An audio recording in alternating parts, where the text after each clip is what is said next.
Buenas noches. Una vez más estamos reunidos en estos diálogos subterráneos en un sábado que cada vez se siente más el invierno.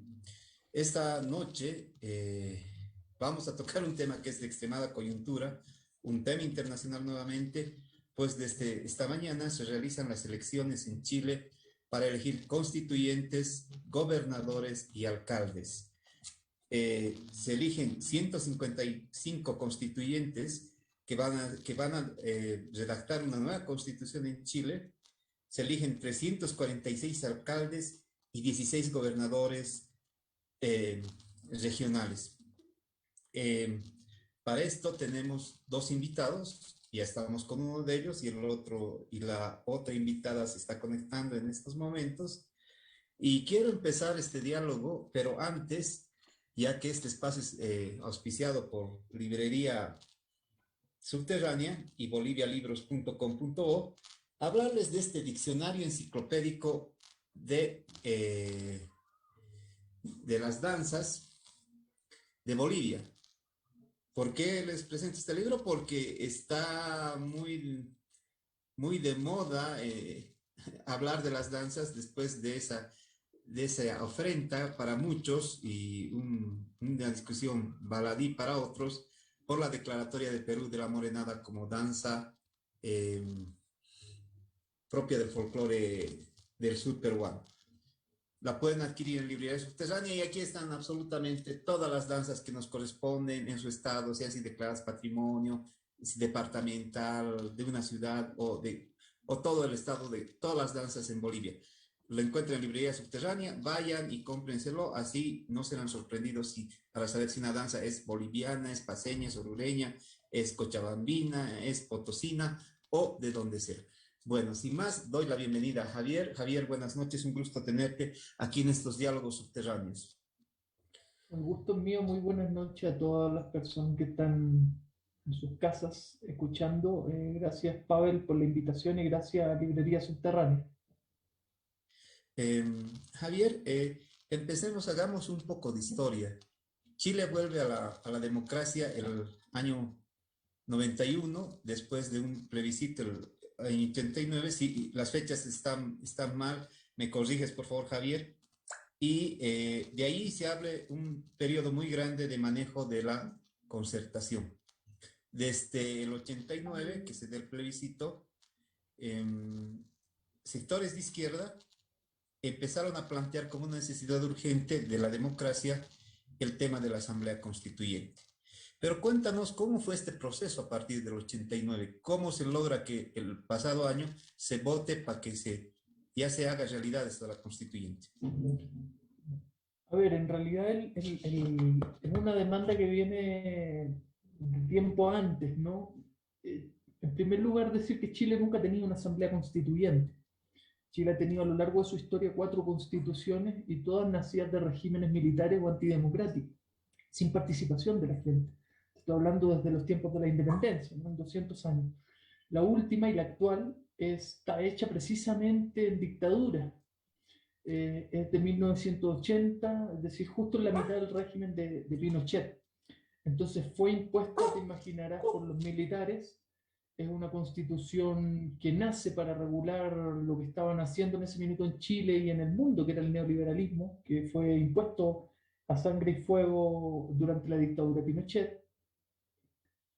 De modo que ya en los 80, en las protestas populares masivas contra la dictadura, hay sectores de la izquierda, coaliciones de la izquierda, que plantean el cambio, ¿no? O sea, plantean dos cosas: la salida de Pinochet y no de manera negociada, sino que la salida fuera y lo otro como tarea primordial, hacer una nueva constitución vía asamblea constituyente, ¿no? La salida de Pinochet lamentablemente fue pactada, fue muy seguida por Estados Unidos para que Chile no tuviera una salida popular, eh, que la manifestación que había en las calles no desembocara en un gobierno popular, sino más bien en un gobierno transado. Y ahí es como dices tú, cuando emerge y asume en marzo del 90 la concertación de partidos políticos, que es una gran coalición de partidos de centro, ¿no? Que es un arco más o menos grande donde está el Partido Socialista, la Democracia Cristiana,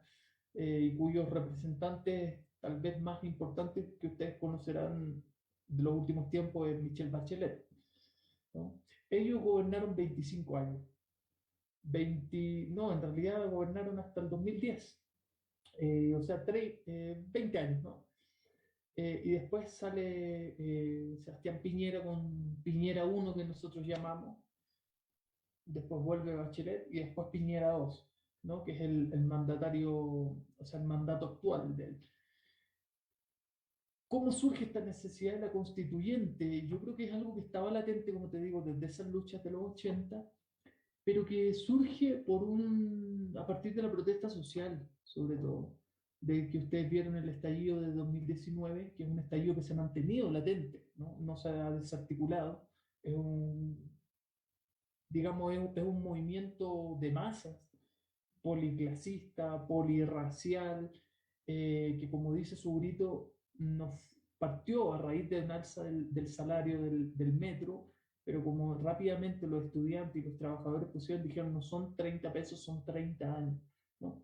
Entonces lo que empezó fue una articulación de una serie como te dijera yo, de protestas y demandas parciales a lo largo de esos 30 años del movimiento estudiantil, de los portuarios, de la salud, cuestionándose temas del régimen neoliberal, ¿no? Y que todo eso se articula finalmente, todo giraba, yo creo que todos nos fuimos dando cuenta que todas las demandas giraban en torno a grandes candados que tenía esta constitución de 1980, ¿no? Es decir, que no se podía hacer reformas educativas estructurales porque la constitución te lo impedía. La constitución dice, por ejemplo, que no es deber del Estado la educación, sino que es deber de las familias.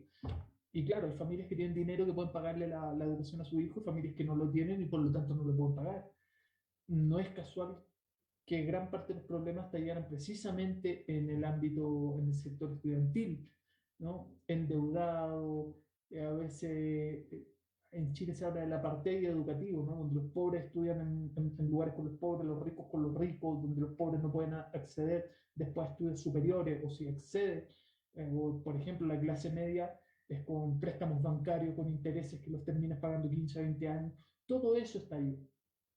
Todo eso fue lo que estalló en el 2019 y donde nos dimos cuenta que para democratizar el acceso al agua había que cambiar la constitución, donde el acceso a la salud había que cambiar la constitución, porque la constitución, entre otras cosas, de Pinochet, que fue bastante, digamos, visionario, si uno quiere, en el, para mal, ¿no?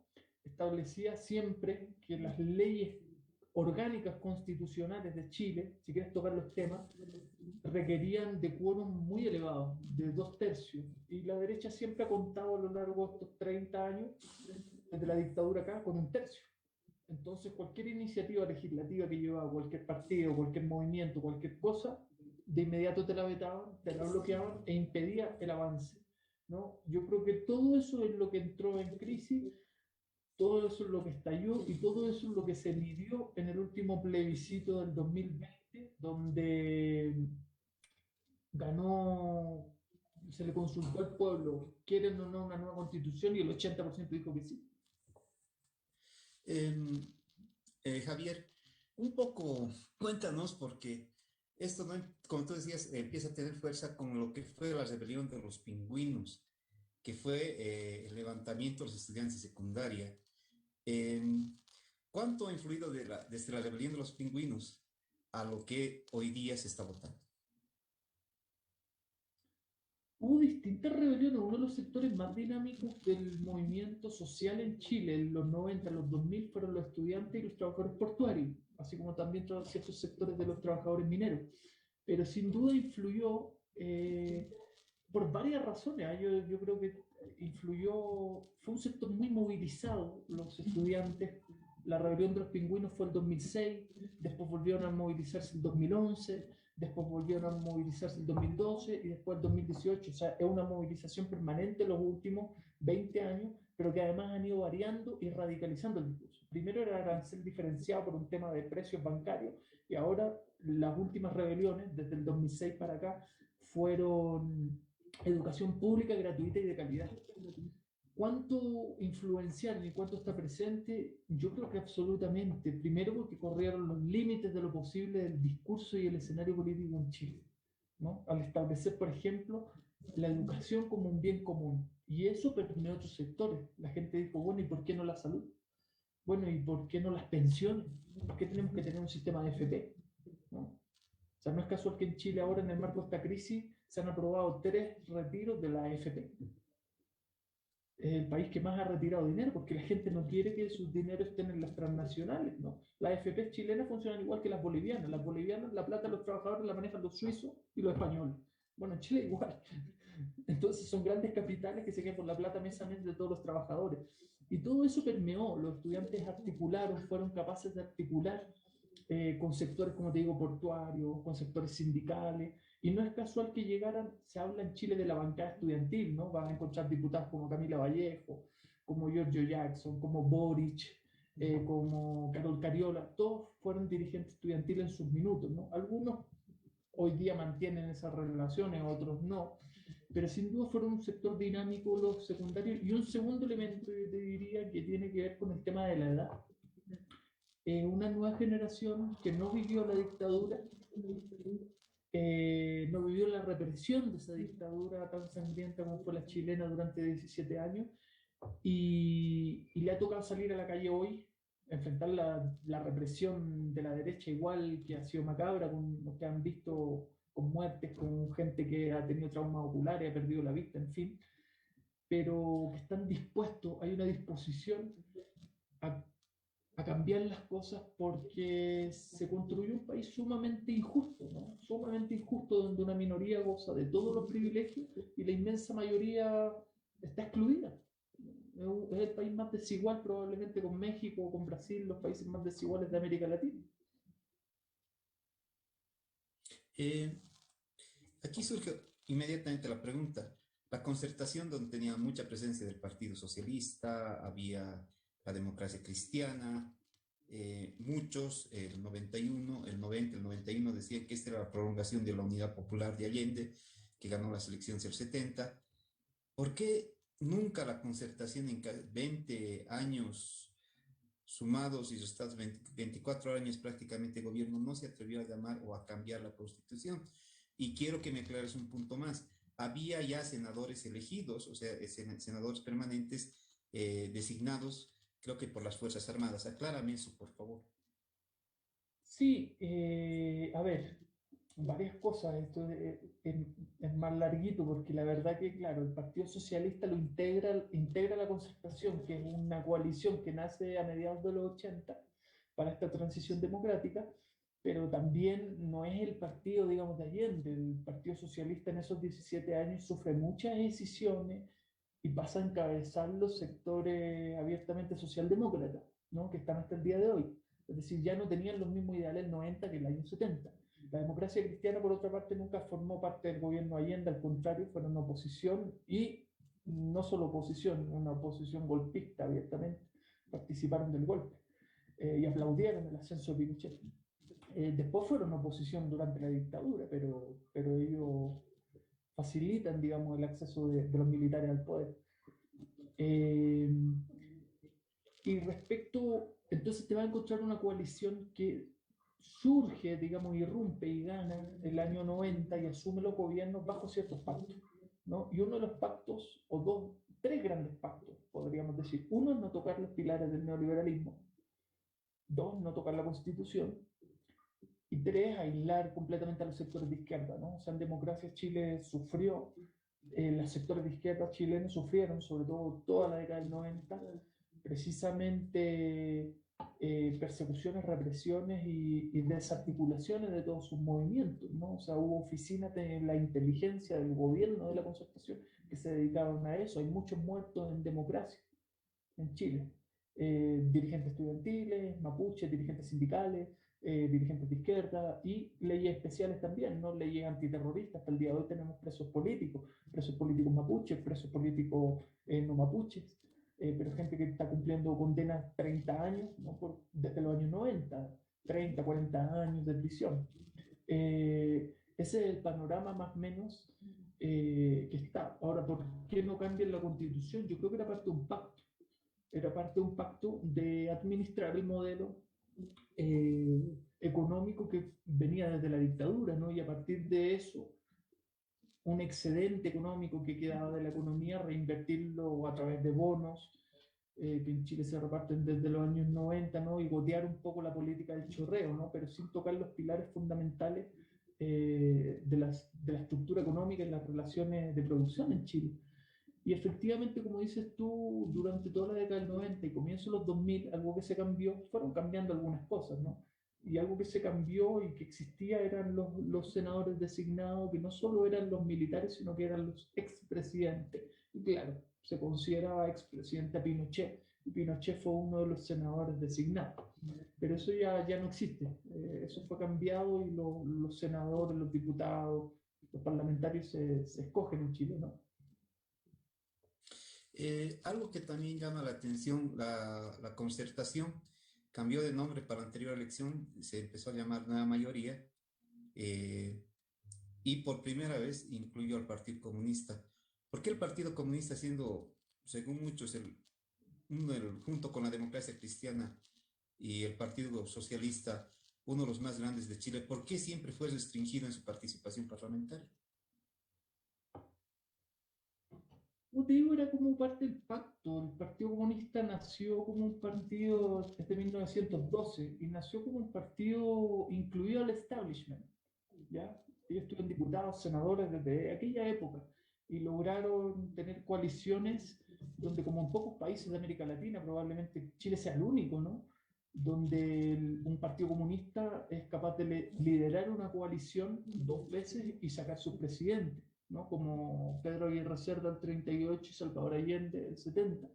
Hablo de presidentes abiertamente adeptos a esa ideología, ¿no? Porque en Venezuela Hugo Chávez no salió así.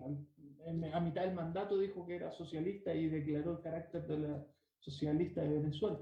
Pero en el caso de Allende no. Allende siempre militaba en el Partido Socialista, pero digamos era un tipo abiertamente de ideario comunista. Y su gabinete lo integraron los comunistas. Y como dices tú, sí, históricamente Chile tuvo tres tercios. Mira, un tercio de izquierda de partidos obreros muy consolidados, y como te digo, que estuvieron en el gobierno, ganaron por las urnas, Partido Socialista, fundado el año 33, Partido Comunista y otros sectores, otro tercio de centro, donde está la democracia cristiana, Partido Radical y sectores medios, pequeña burguesía, y un sector de derecha tradicional, ¿no? Que hoy día lo calza el pinochetismo. Eso dentro de este pacto que te digo de componendas de la salida de la dictadura se establece un duopolio político, ¿no? Donde no cabe un tercio de izquierda.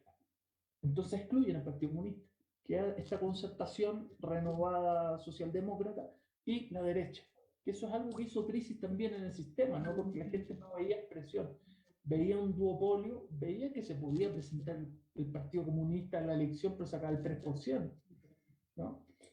Pero veías a dos grandes coaliciones que se repartieron hasta el día de hoy. No había un presidente desde el 90 hasta ahora, no había un presidente alternativo a esas dos grandes coaliciones. Entonces hay un duopolio desgastado en crisis, porque ahora lo que hizo crisis fue el sistema político chileno, donde mucha gente dice no está representada por uno de los dos. Entonces nosotros nacíamos, si tú querías, el mundo ciudadano a votar, con dos alternativas, que eran lo mismo. Eso es lo que hizo crisis, ¿no? Entonces el Partido Comunista, dentro de esas fisuras, tú me hablabas del movimiento pingüino, dentro de las fisuras del 2011, 2012, después que gana Piñera y viene Bachelet 2, ahí se invita, el centro invita al Partido Comunista para ampliar un poco su espectro, ¿no? E impedir que se forme una tercera fuerza, que es lo que se está, digamos, tratando de armar en Chile los sectores de izquierda, ¿no? Volver al tercio histórico.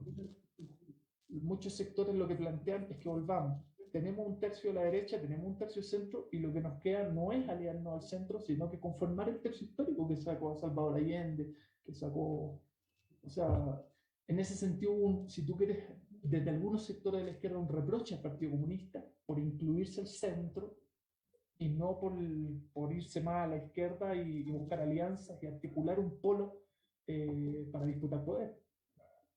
Claro.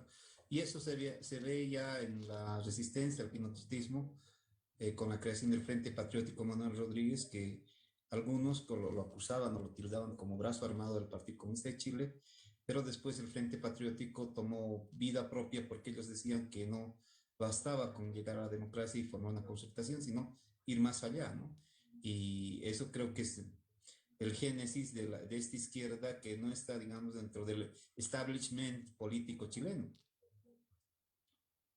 Sin duda, el Frente Patriótico, el MIR chileno y muchos otros grupos, ¿no? Sectores del MAPU, sectores de grupos armados como Lautaro, eh, un sinnúmero, efectivamente, como dices tú, el Partido Comunista crea el frente para resistir de manera armada la dictadura, se divorcian cuando hacen lecturas distintas del tránsito a la democracia, y claro, todos esos sectores de base, pero no solo políticos orgánicos, sino que, como te digo, movimiento social estudiantil, movimiento mapuche, todos quedamos excluidos de la vida política en Chile, ¿no? Entonces son los que encabezan los últimos 15 años, 20 años, toda la protesta social. O sea, el estallido es interesante porque el estallido en definitiva, no puede haber un partido en Chile, un partido político, sea el comunista, sea el socialista, sea el que sea, no puede haber un partido que se arrogue el poder, el discurso de decir, no, nosotros estamos detrás del estallido, porque no es así, es un estallido muy popular, muy de base. Has visto las concentraciones de más de millones de personas en Santiago, que tomó de inmediato una escala nacional y sin conducción, ¿no? Que es bueno y es malo, ¿no? Es bueno en el sentido en que la gente se autoorganiza, sale y protesta, y es malo, o sea, y todo eso, y es malo, bueno, quisiéramos conducción, ¿no? Pero también tenemos la experiencia, en Chile está la experiencia, de que muchas veces las conducciones partidarias han transado y han traicionado al movimiento popular, y esta vez no lo han podido hacer, lo trataron de hacer, pero aunque lo hagan, la gente no lo escucha, porque no se siente representado por ningún partido. Precisamente, bueno, ya ahí entramos en el tema de coyuntura. Un 26%, según la estadística del Ministerio del Interior que maneja las elecciones, que es encargado del control electoral en Chile y del servicio de electores, el SERVE, nos indica que un 26% son candidatos independientes, que no corresponden a ningún partido, vienen de agrupaciones vecinales, vienen de sindicatos, vienen de grupos como LGBT. Me sorprendió ver madres de personas con discapacidades, con discapacidades o dependientes, o que dependen, hijos o padres o hermanos dependen de discapacidad. Es bastante amplio. Muchos analistas, tanto de la derecha como de la izquierda, ven un peligro a estos candidatos independientes. Es tanto así, es muy peligroso para esta constituyente que es candidatos independientes ganen en las regiones, No, o más bien fortalecería esta asamblea. yo creo que, primero que es un síntoma, ¿no? Lo que se votó el 2020 fue, ¿quieres asamblea, quieres constitución sí o no? Y después decía, ¿quieres una convención mixta, que era 50% político, 50% ciudadano, o quieres 100% una convención constituyente? Ganó 80% convención constituyente. Lo que la gente no quiere son a los políticos y a los partidos políticos. Deben ser las instituciones más desprestigiadas y con menos aprobación por parte de la población. Entonces, no los quieren en todo el espectro. No quieren a nadie, nadie tiene aprobación. Entonces, si me dice si es positivo, por supuesto que es positivo, porque la gente lo que busca es la autorrepresentación. Lo que le asusta es a la élite política que nos ha tenido secuestrados los últimos 30 años, a las grandes mayorías del país, y que claro, están asustadas porque en definitiva están viéndose con la posibilidad de ser excluidas también, ¿no? Y hay senadores, mira, en Chile un senador gana más o menos mensual $20.000. Bueno, saca eso por 20 años.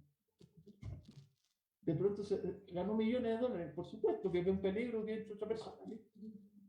Entonces tienen redes clientelares, les pagan las empresas, trabajan para el sistema y además son multimillonarios. Por supuesto que entre una dueña de casa se le acaba el negocio. además hay dinastías en la política chilena, ¿no? Tanto en la izquierda como en la derecha, ¿no? Los Walker, los Frei, eh, tú conoces muy bien, y en la izquierda también hay dinastías. La misma Bachelet es parte de esa dinastía, ¿no? Sí, claro, hay familias, hay muchas familias que sí, que el hijo, entonces todo es muy excluyente y yo creo que lo importante es que ellos han tratado de establecer, incluso en este proceso, candados para continuar con la exclusión, ¿no? Candados, por ejemplo, el método de elección, ¿no? Como dices tú, son más de 3.000 los candidatos, cerca de 3.000 los candidatos a constituyente a nivel nacional, se eligen por regiones. Y claro, ellos lograron establecer, 16.000 candidatos en total. bueno, imagínate, 16.000 16.000, candidatos en total. imagínate, 16.000 y ellos lograron establecer que gane el más votado de la lista más votada. Por supuesto que ellos como partidos que tienen 30, 40, 50 años tienen una estructura que no tiene la madre de los niños con discapacidad que dijiste tú. Ellos Claro. tienen, entonces claro, tienen mucho más posibilidades de sacar a su constituyente a través de iglesias evangélicas, a través de lo que sea, que a un constituyente popular. Yo creo que ese es un poco el desafío, ¿no? Afortunadamente el movimiento popular logró imponer cosas positivas también. Por ejemplo, que va a ser la primera asamblea o convención del mundo con paridad de género. Eso es positivo. La mitad tienen que ser Sí, mujeres. Y hay 17 escaños reservados también a los pueblos indígenas, que también es algo así muy es. positivo porque en Chile constitucionalmente nunca se reconoció a los pueblos indígenas. Y ahora se le está dando Eso me sirve representatividad. me sirve para que toquemos un tema también que es el detonante para todas las protestas, el tema mapuche, que es algo que eh, con la misma fuerza y la represión lo ha tratado Pineira, lo ha tratado Bachelet, lo ha tratado Lagos, absolutamente todos los presidentes de la democracia. ¿Por qué no se resuelve este problema mapuche? Y como tú decías bien, hay hasta representación, van a entrar 4 asambleístas constituyentes aymaras y de otra, mapuches creo que son 8, y Rapanui, son varias nacionalidades, ¿sí? Que entran reconocidas. Pero ¿y por qué con tanta violencia? ¿Por qué todos, sea de la concertación o sea de la derecha pura y dura, como es Pineira, los ha tratado igual a los mapuches? yo creo que ese es un problema de siglos, literalmente. No se te olvide que España nunca conquistó la región mapuche. Sí, sí, sí, sí. Es el único pueblo del continente con el cual España firma un armisticio. No hay otro. Firma Sí, un tema de sí, sí, límite. sí. Entonces, un pueblo Es que el general mantuvo. Balmaceda, triunfador de Lima, el que ingresa a Lima, el general Balmaceda, quien va y conquista el territorio mapuche. Exacto. Eso te iba a decir. Entonces, A su cuando. regreso de la invasión al Perú después de la guerra del Pacífico. Exacto, con los mismos ejércitos. Entonces, pero, o sea, para verlo en una dimensión larga, estás hablando de una nación que no fue sometida por el Estado, por el Imperio Colonial Español, no fue sometida por el Estado chileno, ¿no? Trató de parlamentar durante los 3 años de Salvador Allende, pero fue un oasis en 200 años, 3 añitos apenas, ¿no? Y se le reprimió y se continúa en una guerra sin cuartel, o sea, una guerra de 400, 500 años. Ellos se consideran autónomos, ellos nunca han, como pueblo, han dicho vamos a tomar el Estado, vamos, no, se considera como ustedes son chilenos, déjennos tranquilos. Entonces, no son parte de eso, buscan reconocimiento y buscan su territorialidad. Y en eso, como bien dices tú, desde Pinochet a los últimos presidentes, todos los han maltratado. Y ahí te encuentras con otro elemento, ¿no? Que justo, además de la rebeldía que ha simbolizado ese pueblo, eh, se encuentra en un territorio, en una región muy rica y en la cual se ha sentado el neoliberalismo chileno, ¿no? Ahí está toda la industria forestal del país. Entonces, fue condición para sectores de la burguesía y de su acumulación de capital quitar las tierras de los mapuches. Cuando tú ves ahora los atentados de los últimos años, que son diarios, por lo general los mapuches queman la maquinaria de las forestales, queman los tractores, queman las forestales, queman todo porque es la recuperación de las tierras que les despojó el Estado. sobre todo durante la dictadura de Pinochet, y que se las concedió a las grandes forestales, ¿no? También está el tema hidroeléctrico, la pesca, o sea, es una región que no la quiere soltar de ciertos sectores de la burguesía que lucran con esa región a costa de militarizarla y por supuesto de aplicar una política sistemática, una política de Estado, como dices tú, todos los gobiernos, de exterminio hacia ese pueblo. Eso es real. Pero fíjate una cosa, te añado algo muy lindo. Cuando tú ves me imagino que has visto, porque todo el mundo vio esas fotos de la Plaza Italia, la Plaza Dignidad se le llama ahora, cuando se levanta la gente y pone las banderas, es la bandera mapuche, no es la Sí, sí, bandera sí, chilena claro, la que ponen claro. ahí. Entonces hubo Sí, también una identidad subterránea mucho tiempo, que cuando viene el estallido, la gente dice, estamos con los que sufren, estamos con esto, son nuestras raíces, y es el pueblo, y estas son nuestras banderas. Y Santiago de Chile, al caminar, la gente tenía, yo nunca eso lo había visto cuando niño ni antes, pero colgando de los balcones de los edificios de todos lados las banderas mapuche, ¿no? sí, claro, claro, Eh, fue muy lindo, digamos. Ha sido muy lindo. claro, es Pero yo creo que esa es la eso base de la fue, represión que hay detrás. sí, claro, llama la atención y un dato histórico. eh, Almagro, que llega con Pizarro al, al, a- al Perú en 1534, lo envían al norte de Chile, vuelve 2 años después y Pizarro le dice, ¿usted qué castigo más cruel el haberme mandado ahí? Eso nunca será conquistado, no solo por la tierra, sino por quienes habitan a ellos, pues son indomables, inconquistables. Eso nos costará muchas vidas. Él ya le había costado 300 vidas. De 300 volvieron 14. Y eso estamos hablando de 1536, cuando volvía de la primera expedición española a Chile. Incluso Eso mira, también nos lleva, te doy un elemento más. No lo nombré, no te dije la resistencia al imperio español. Bueno, los mapuches resistieron, yo sé que acá en Bolivia es muy importante para algunos el Tahuantinsuyo. Nombrarle el claro, Tahuantinsuyo a los mapuches es como nombrarle el diablo. claro, Sobrevivieron en guerra fue ahí, permanente y el Tahuantinsuyo precisamente tampoco logra someter a los mapuches. Hasta ahí llegó el claro, límite es de un...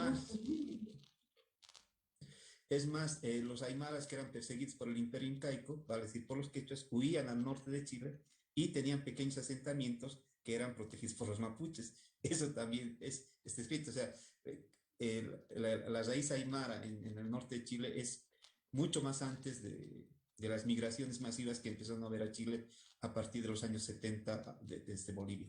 Hay otro tema que es el manejo prácticamente monopólico de varias industrias en Chile, como por ejemplo la pesca. Tú decías, los portuarios, los pescadores fueron parte de esta vanguardia que conquistó lo que en este momento se está eligiendo la Asamblea Constituyente y lo que va a ser el nacimiento de un nuevo Chile. ¿Cuán fuerte es este poder de las grandes familias, los Lusic, por ponerte un nombre, los Pinera, que manejan Chile económicamente? ¿Cuán fuerte es? Imagínate tú, pues nos tienen sometidos hace 50 años, es fuertísimo. Tienen el periódico más antiguo del continente y de habla castellana, que es el Sí, Mercurio, de 1840, que es un brazo político, un partido político. El Mercurio no es un periodiquito. Acá cambia presidente, y saca tiene, presidente, y, pone y presidente. tiene filiales en todo Chile, periódicos locales en Sí, todo claro, Chile. Y eso a sí, mí claro. Y claro, son estas familias que son multimillonarios, están dentro de los súper ricos del continente, que se hicieron de muchas también de sus capitales, en el caso de Piñera, sobre todo, que viene de una extracción no elitesca tradicional, se hicieron de sus fortunas a partir de la dictadura y de la privatización de las empresas del Estado, que las pasaron a sus propias manos, ¿no? Porque la dictadura no fue militar, fue cívico-militar, y ellos se apoderaron de todo eso y gobernaron en base al terror, en base a electrocutar gente, a desaparecerla, a matarla, a lanzarla al mar. Después en democracia hay estudiantes ejecutados, como te decía, mapuches ejecutados.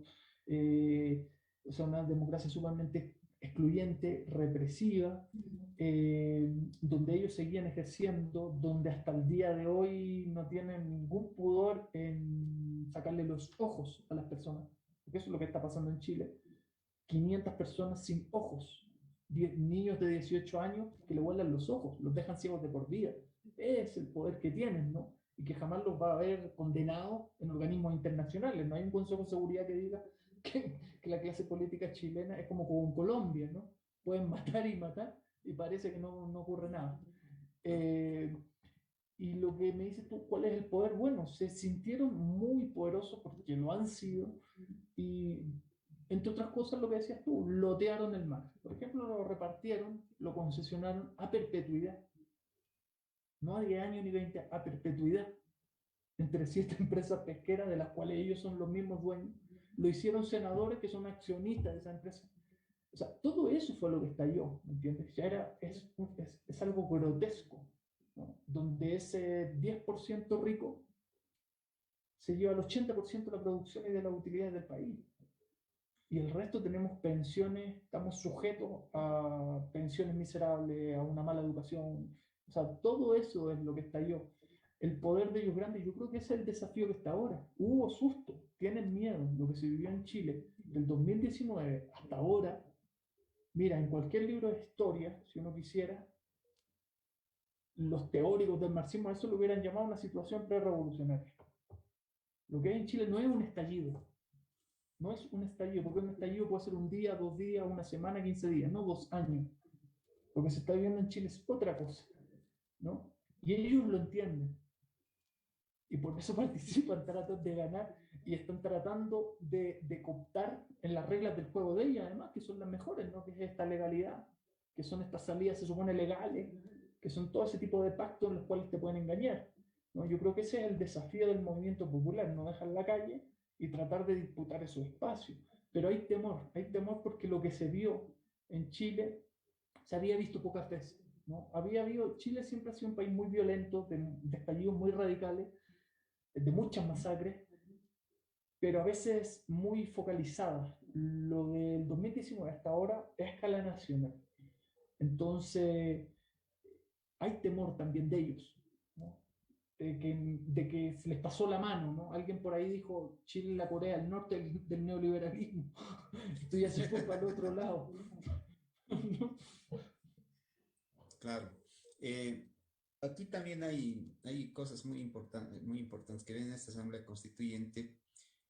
Por primera vez participan, tú lo destacabas, sectores de la izquierda que siempre has imaginado. Hay un frente a la izquierda que es donde está el MIR, un sector del Frente Patriótico, o el Partido Comunista Revolucionario creo, de Chile, y el Partido Comunista va en otra alianza.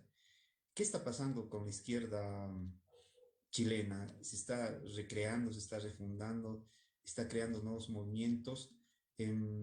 Y voy a poner un poco de contexto. En 1987, Pedro Lemebel decía, nosotros, Pedro Lemebel, que es un símbolo para el movimiento de la lucha LGBT a nivel Latinoamérica, decía, la izquierda siempre ha sentido vergüenza de sus maricones. Nos reciben siempre por la puerta trasera porque la izquierda es bien machita y bien patriarcal. Entonces tú ves que esta izquierda, te digo, en este frente participa, no recuerdo bien el nombre, creo que es el Frente Radical. ¿Qué busca? ¿Qué trata de hacer? ¿Y por qué no va junto con el PC, que según veo las encuestas tiene muy buena percepción para las elecciones presidenciales del próximo año? Son varios temas, ¿no? Pero lo que decía el MBL es cierto, lo que el país cambió, también es cierto, cambió radicalmente los últimos 10, 15 años, ¿no? Y no es casual que quizás esos partidos no cambiaron, pero la sociedad sí, la sociedad fue más adelante que los propios partidos. Por eso el estallido les dio a todos por igual, de golpe. A izquierda, a derecha, todos.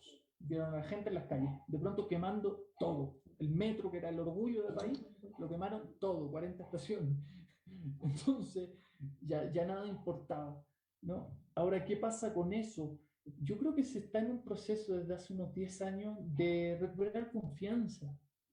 Lo de ahora sin duda es un aliento, porque es lo que te decía, durante 17 años fue muy reprimida, muy golpeada.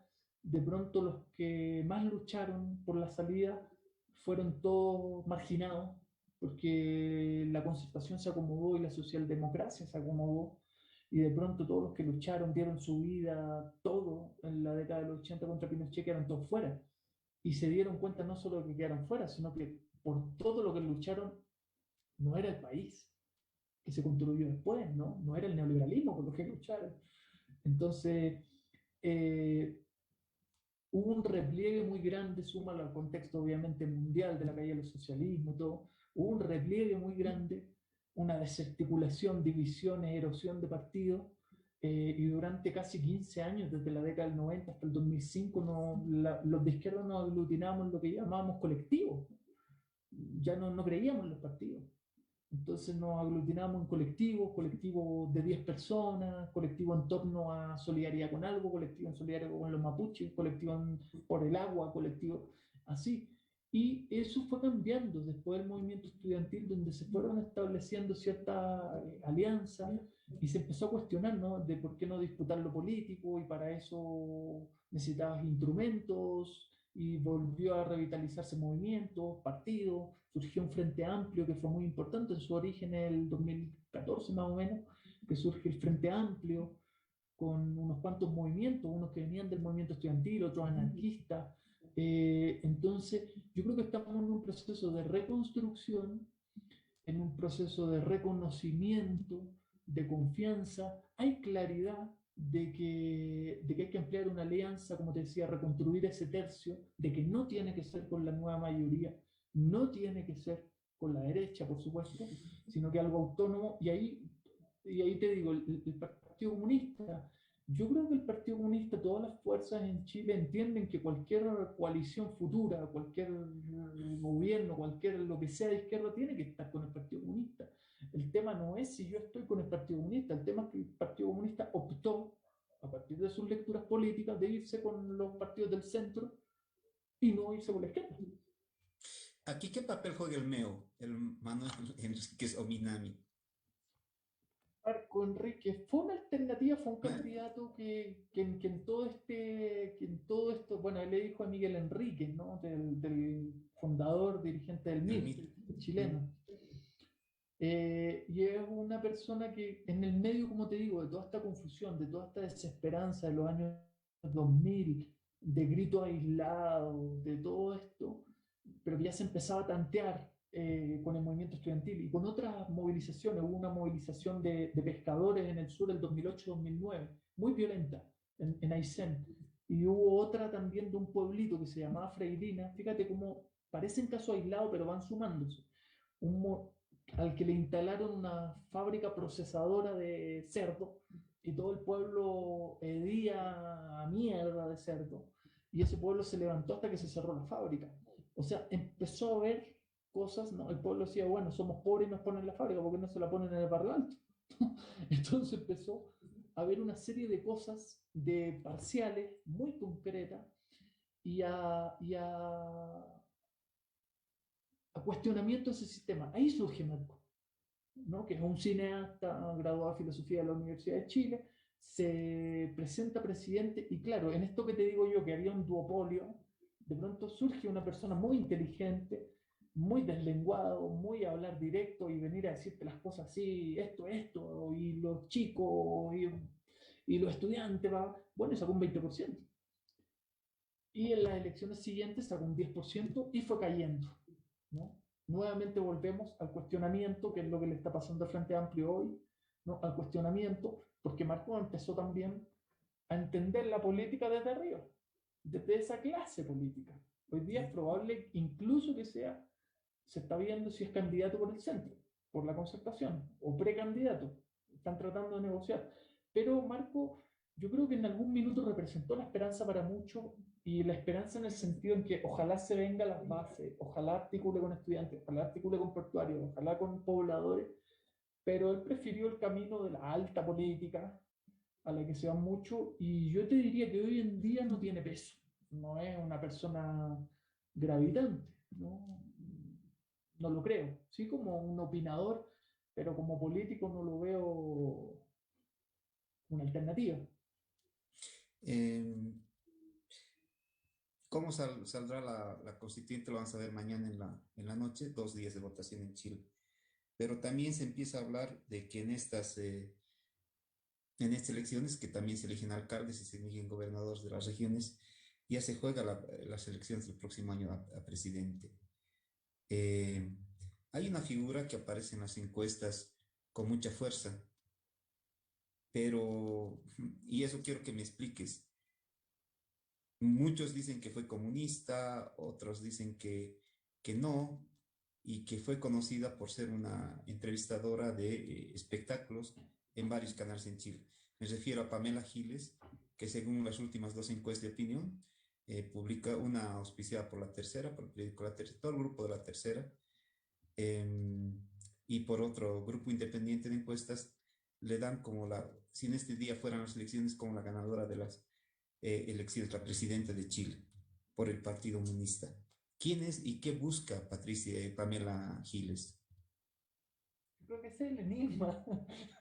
Nadie entiende que, o sea, a ver, ella tiene un pasado bien respetable como periodista. Fue una periodista de las grandes revistas de investigación y denuncia durante la dictadura, como Revista Análisis. Tiene un recorrido importante y también su familia, ¿no? Su abuela es una de las primeras feministas en Chile, organiza un partido feminista en el año 40, 1940, organiza un partido feminista la abuela, Elena Cafarena. Y es de familia de comunistas, efectivamente, hijos, o sea, sus padres, perdón, y ella, sus padres rápidamente, incluso al triunfo de la Revolución Cubana, se ofrecen como profesionales. Una familia muy adinerada, de grandes profesionales, y se ofrecen a ir a trabajar. Como Cuba sufría la fuga de profesionales, ellos se ofrecen para ir a trabajar. Hay muchos chilenos del Partido Comunista que trabajó con el Che en el Ministerio de Industria, ingenieros, arquitectos, y dentro de ese grupo está, digamos, la familia de Pamela Giles, como la de delante hablaste Frente Patriótico, como la del comandante José Miguel Pellegrini, también se crió allá. Eh, pero bueno, ella ayudó mucho durante a algunos grupos durante la dictadura. Después efectivamente se transformó en una periodista de espectáculo. Hoy en día es diputada, ¿Sí? dispara contra todo, entonces no se logra. Ella ha sido la que ha promovido los retiros de la AFP, eso Sí, le ha sí, dado sí. mucho rédito, ¿no? Porque ha golpeado. En Chile se entiende que la AFP es el pilar del neoliberalismo.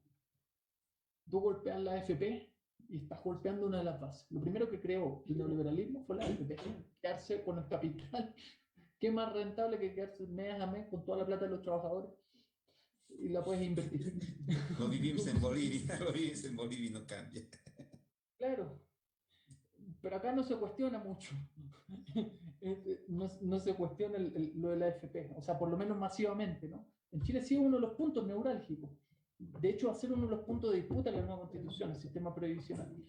Pero yo creo que Pamela es eso y están todos en el enigma de qué es, ¿no? Y a algunos les despierta suspicacia de que la derecha no la maltrate, y todo ese tipo de cosas, ¿no? Lo importante es que, claro, ella es una independiente por el Partido Humanista que está bien rankeada en la encuesta, pero yo creo que el fenómeno más interesante ahí es el segundo en la encuesta, que es Daniel Jaude, que es militante del Partido Jaude del Comunista. PC. Sí. Claro, Jaude del PC, precisamente, bueno, una de las cosas que me habló de Pamela Giles, que hace un par de semanas tuvo un enfrentamiento con un diputado de la derecha, y le dijo, sea más hombrecito. Y todas las feministas de Chile salieron a decir que no puede ser posible, está volviendo al patriarcado, está auspiciando el patriarcado, se la comieron prácticamente las feministas. Igual a la izquierda. Camila Vallejos, que es la jefa de campaña de Jaude, era preguntada en días pasados, días recientes, sobre si el PC apoyaría a Giles, si ella tendría una gran capacidad de concentrar a la gente. Y Camila Vallejos dijo, le desafiamos a llevar una interna donde todos los que se llaman candidatos de izquierda participen, incluida la gente que está en la nueva mayoría, es decir, el PP, el PPD, el PDC el PS. Entonces, tú hablas de Jaude, pero parece que Jaude quiere seguir siendo parte de esa gran concertación a la que quieren convocar el PC, sabiendo que ahorita, que en este momento son segundos en las encuestas, ¿no? Es que yo creo que calculan bien de que en este minuto, si tú haces una primaria, que Jadwe seguro la va a hacer con, quizás con la, entiendo que con las personas del Frente Amplio. Primero va a haber una primaria entre el Frente Amplio, después una primaria con Jadwe, y a la cual se quiere invitar a Pamela Giles. Jadwe entiende, y el Partido Comunista yo creo que está entendiendo, de que si se van a primarias, tiene las posibilidades de ganar, de derrotar a cualquiera, Jadwe. Entonces, está obligando, fíjate tú, como, claro, es que ¿sabes lo que pasa? Es que, claro, la nueva mayoría, la concertación, te excluyó durante 20 años, ¿no? Y ahora dice hay que armar un gran polo a la derecha, contra la derecha.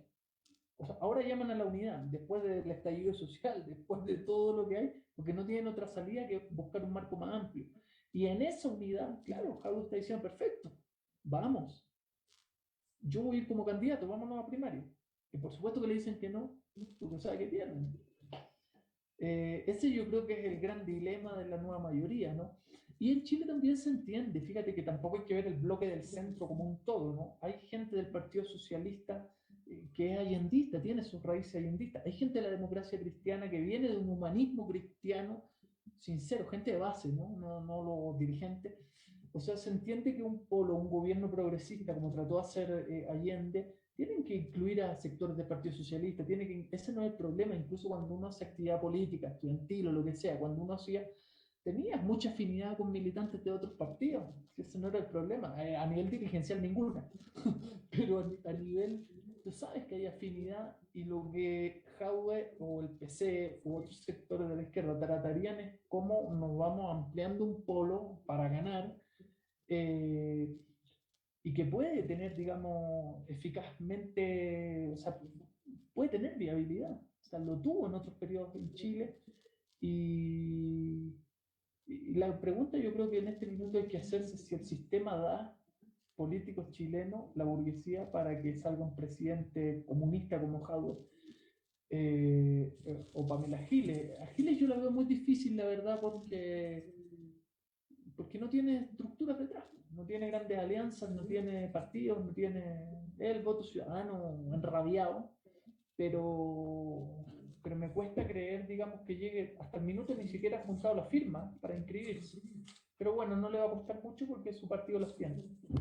Pero habrá que ver, yo creo que el dilema. Tú dijiste que el próximo año, entiendo que las elecciones presidenciales son este año, ¿o no? Ah, sí, creo que ¿qué Sí. pasa con la derecha? ¿Qué pasa con la derecha? ¿Qué va a hacer? No tiene un candidato fuerte hasta el momento. La derecha a veces suele tener aquí en Bolivia, en todos lados, más conciencia de clase que la gente izquierda, ¿no? Entonces la derecha está haciendo sus propias primarias, sabe que tienen un piso, un tercio, por eso quieren tratar de vetar la nueva constitución, lo que salga de ella a partir del veto de su tercio. Eh, y no tienen tampoco más los candidatos. Ojo, el Pero candidato que Lavín está es liderando la cuarta vez que participa y a Lavín no le ha ido nada bien en las participaciones. en una participación sacó el 48%. Sí, pero igual fue Es, derrotado en la concertación. Y claro, Matei le depende ganaron mucho, 52-48, pero el 48% no es malo, ¿no? es bueno. Claro. Entonces, Claro, y la siguiente eh, ganó Pineira. sí, claro, yo creo que probablemente él sea la salida de la derecha.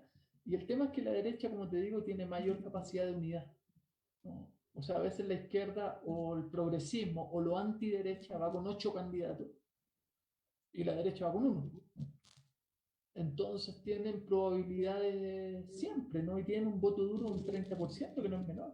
O sea, yo creo que la BIM parte con un 30%, sí, presentándose.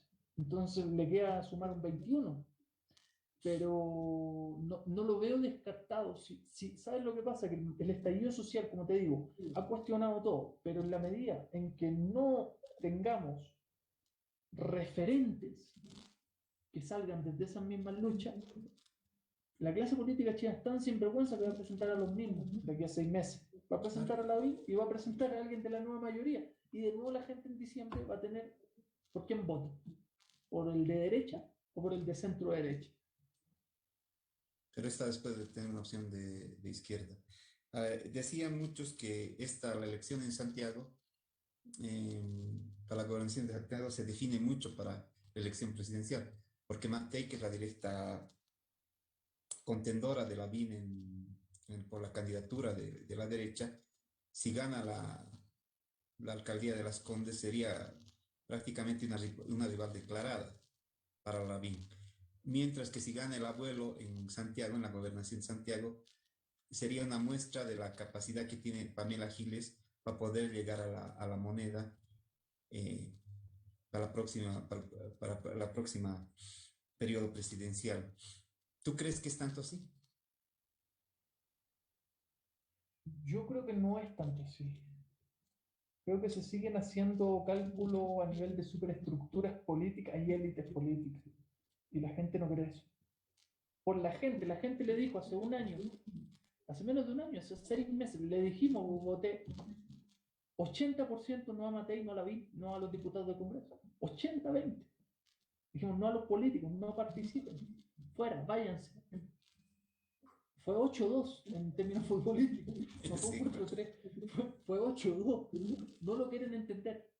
Entonces siguen con sus encuestas, siguen con sus candidatos, siguen con sus cosas. Yo creo que lo que va a plantearse va a ser interesante lo de mañana porque precisamente vamos a ver la participación en las urnas.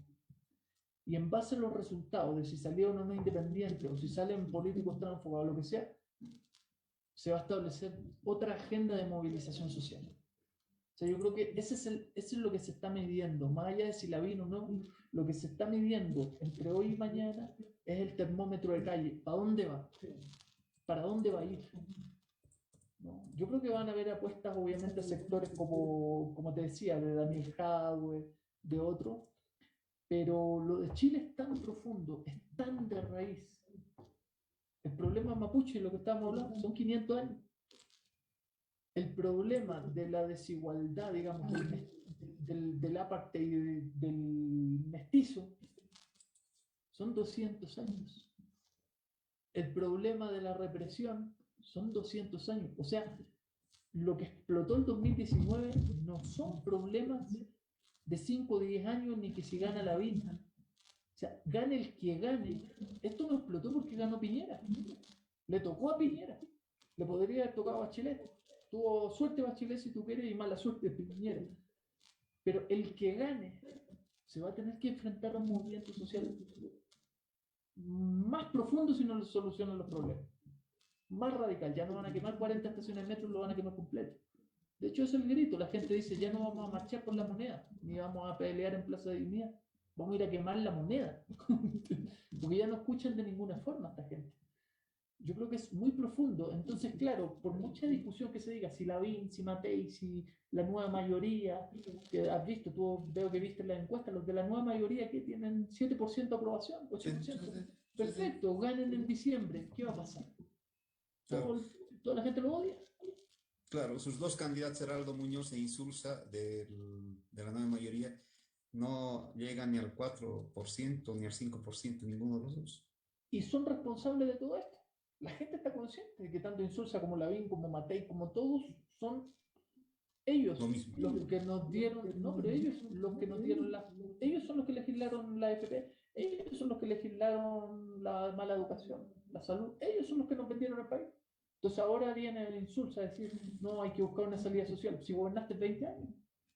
Sí, fue el más radical en llamar a votar contra los candidatos independientes y de izquierda, porque decía que la Asamblea Constituyente iba a ser un caos, que iba a dar una constitución que nunca iba a ser obedecida por los chilenos. Y me sorprendió, porque Insulza es del Partido Socialista, y me sorprendió ese rechazo. Afortunadamente la aprobación de Insulza no llega al 4%. Así es. Los pueblos son Así es. sabios. Así es.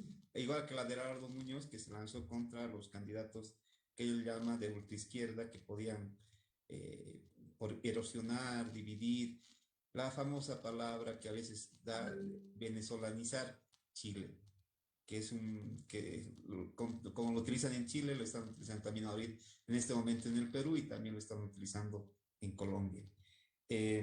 Javier, ha sido un gusto tenerte esta hora sí, en este diálogo. Creo que una vez que se tenga la constituyente, nos obliga a tener un nuevo diálogo para ver los contenidos de esa constituyente y ver realmente cuál es el destino que ha agarrado Chile. Y antes de despedirnos, recuerdo el Mayo francés, esa gran movilización de los jóvenes, no solo en Francia, sino en Europa, tuvo una consecuencia que hasta ahora, hasta este momento sigue siendo analizada.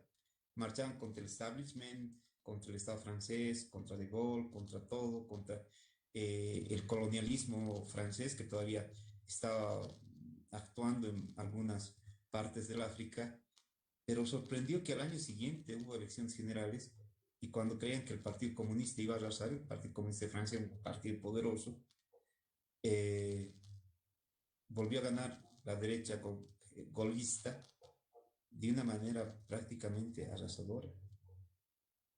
¿Se puede dar este fenómeno en la constituyente de Chile?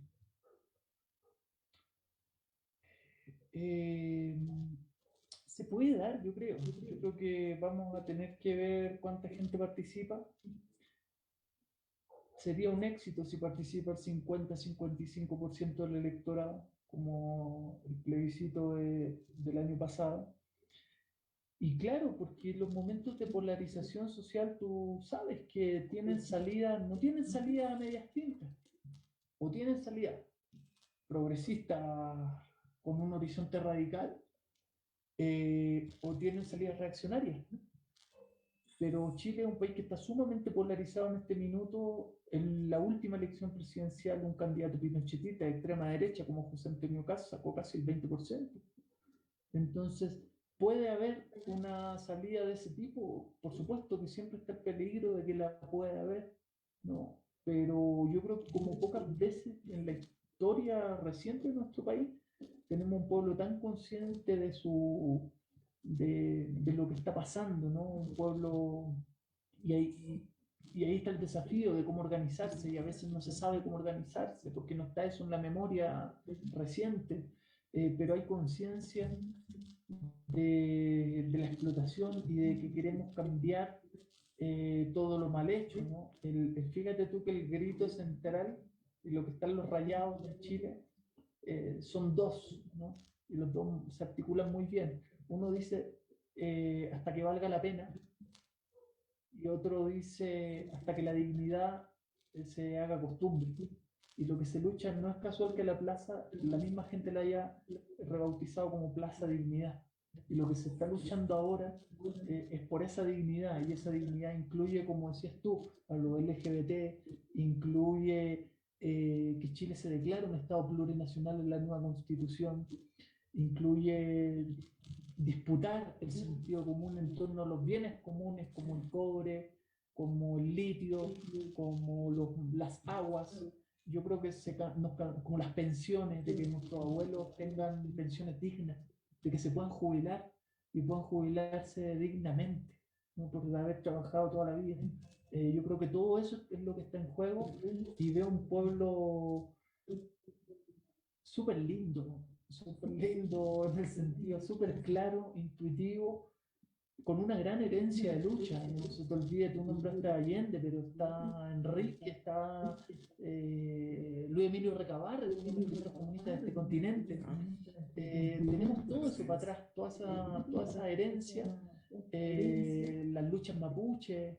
Entonces yo creo que todo eso es lo que tiene que cristalizar para una sociedad mejor.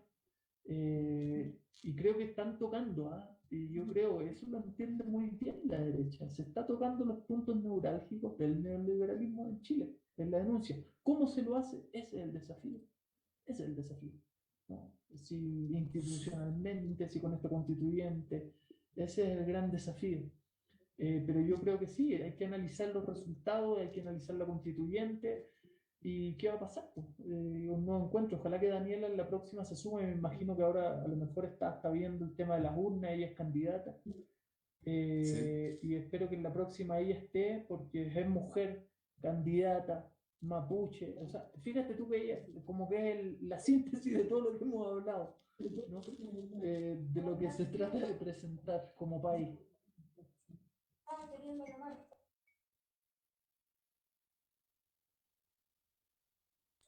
¿Sabes? Hablando de esto, me recuerdo una letra de los prisioneros, eh, una que termina este baile de los que sobran y realmente los chilenos se vean así.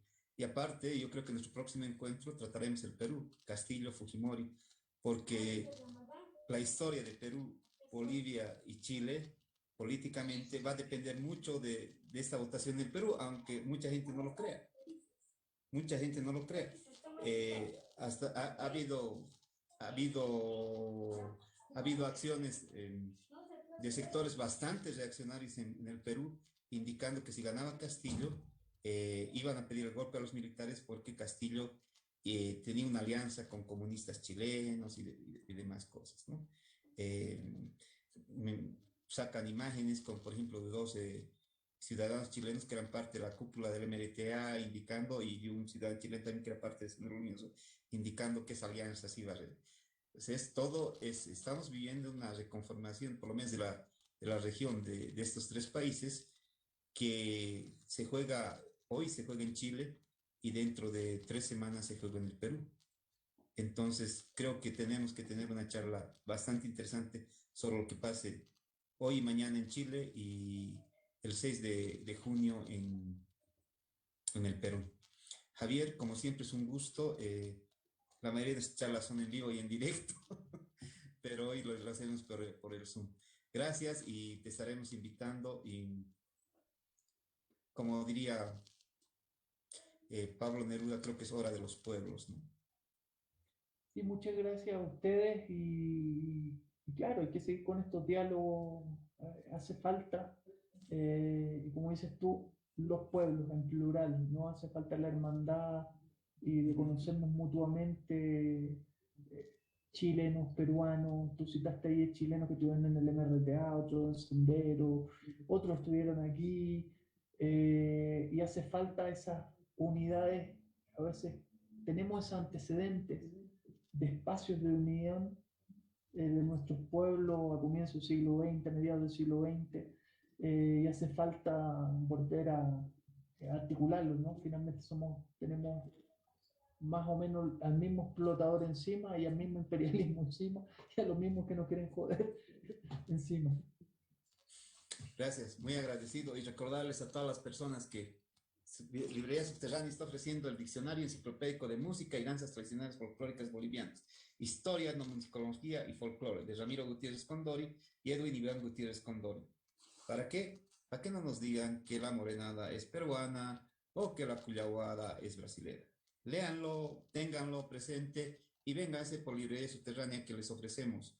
No les ofrecemos respuestas, no les vamos a decir quién gana en Chile y quién gana en Perú, pero sí les ofrecemos la literatura de los mejores autores chilenos, pongamos Pablo Neruda, o de los mejores peruanos como Vargas Llosa o Bryce Echenique o Jaime Bailey. Bueno, de Chile también Fuguet. Vengan, visítenos y léanse y vean que en la cultura también nos podemos unir los latinoamericanos. Gracias y buenas noches.